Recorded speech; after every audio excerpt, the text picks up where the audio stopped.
شكرا للشعب الأمريكي على تعاطفه مع محنة الشعب العراقي ومساعدته في التخلص من الدكتاتورية وإقامة الديمقراطية في العراق. From Al-Qaeda in Iraq 20 years ago to where you are today, Syria's head of state on stage in New York City. هو جيد أنه كنا في وقت من الأوقات في ميدان حرب وانتقلنا إلى ميدان الحوار الآن. كان عندكم نعم بالتأكيد تتركوا العراق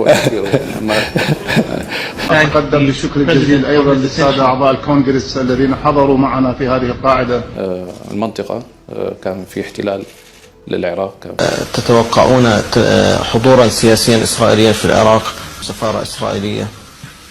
قد يكون وقد لا يكون. بقاء القوات الأمريكية في العراق، ماذا سيكون موقفكم منها؟ ما عندي موقف شيء أصلا، ما له علاقة، سواء البقاء أو الطلاق.